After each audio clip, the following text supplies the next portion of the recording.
Take it all away. No cameras, no history books. Just a man alone in the dark. Now answer this. Did he cry? Most people say no. Cavemen were tough. Warriors didn't weep. Real men don't cry. That's the story we tell. It's wrong. Dead wrong. And the truth is stranger than the myth. Let's start with your body. Right now, inside your eyes, there are glands. They're called lacrimal glands. Every human has them. Men, women, babies, elders. They've been there for millions of years. Evolution doesn't build useless machinery. So why give men tear ducts, then shame them for using them? That's the paradox. And paradoxes are where real stories begin. Everyone believes ancient men were stoic, silent, hard, unshaken. Picture a hunter, spear in hand, jaw locked, no tears, ever. That image feels true. It is not. Anthropological evidence tells a different story. One far more human. Here's the myth in one sentence. Crying is weakness. Weakness gets you killed. So strong men don't cry. Simple. Clean wrong. Because in the world our ancestors lived in, the opposite was true. Think about it. Early humans lived in small bands. 30 people, maybe 50. Survival depended on the group, not the individual. A lone human, alone against the Pleistocene, was already dead. So what mattered most? Bonds, trust, connection. And tears build all three. Here's the mechanism. Emotional tears are different from other tears. Onion tears are just saline. Emotional tears carry stress hormones, cortisol, prolactin. Crying is your body physically releasing chemical stress. It's not decoration. It's plumbing, but there's more. Tears are also a signal. A visible, unfakeable signal. You can fake a smile. You cannot easily fake real tears. That's what makes them powerful. They tell the group, this member needs support. And groups that respond to that signal survive longer. Charles Darwin noticed this over a century ago. He studied emotional expression across cultures. He noted that weeping appears almost everywhere humans exist, not as failure. As communication, a universal signal, older than language itself. So picture the hunter again, spear in hand. Only this time, picture him after the hunt fails. His child is hungry. The group is starving. Does he stay silent, or does grief break through? Evidence from surviving hunter-gatherer societies suggests something surprising. Men cried often, openly. Anthropologists studying groups like the Kung and the Kalahari documented open, unashamed male grief. Richard Lee's fieldwork in the 1960s captured communities where emotion moved freely between men and women. Crying wasn't hidden. It wasn't gendered the way we assume today. It was simply human. Now here's the pivot. The strange part isn't that men cried. The strange part is when they stopped. Or rather, we're told to. Fast forward. Not 10,000 years. Not 100,000. Just a few centuries. Somewhere between empires and industry, something shifted. Militaries needed obedient soldiers. Factories needed uncomplaining workers. Emotion became inconvenient. So cultures built a new rule. Men don't cry. That rule isn't ancient. It's recent. Historically speaking, it's barely a blink. You've been told it's natural. It's not biology. It's branding. Pattern interrupt. One sentence. Tears are older than swords. Let's go deeper into the science. Psychologists studying modern crying find something consistent. Suppressing tears doesn't remove stress. It traps it. Cortisol stays elevated. Blood pressure climbs.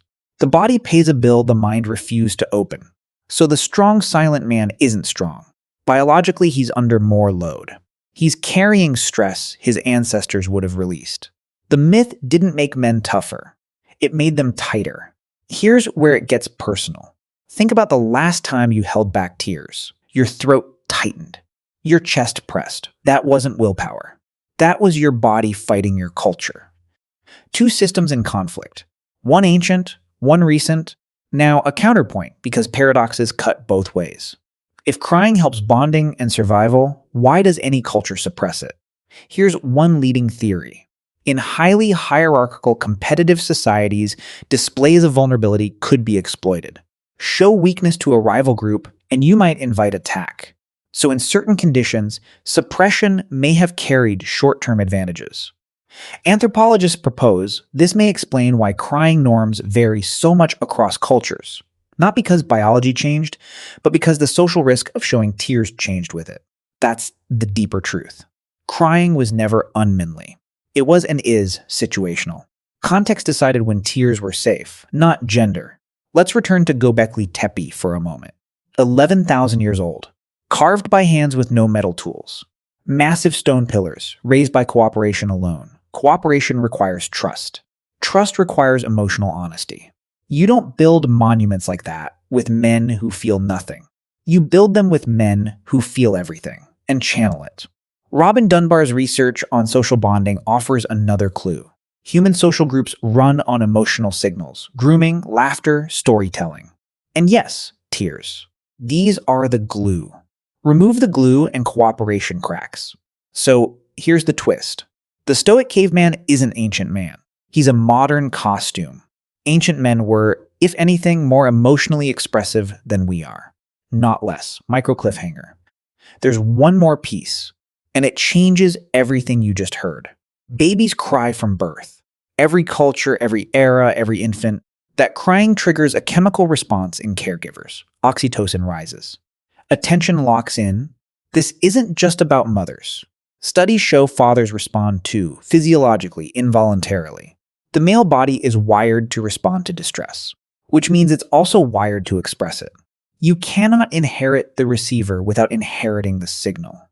Let that sit for a second.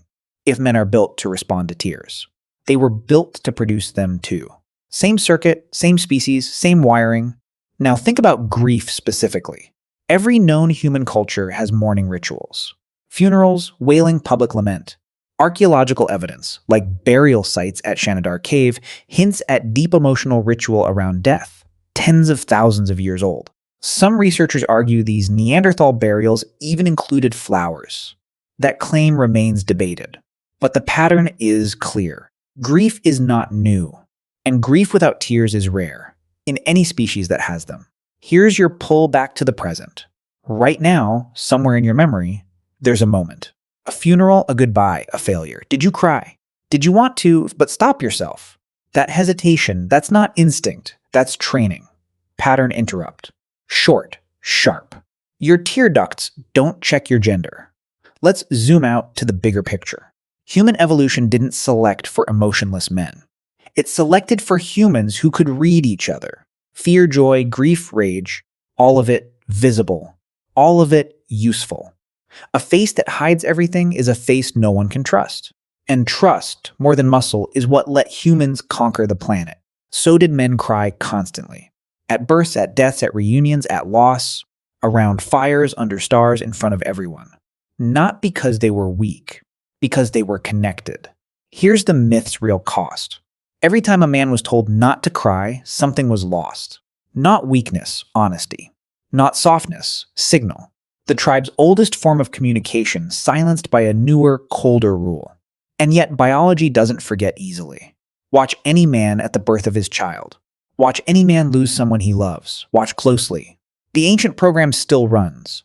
Underneath the training, underneath the culture, underneath centuries of don't. The tears still come. So maybe the question was never, did men cry? Maybe the real question is this.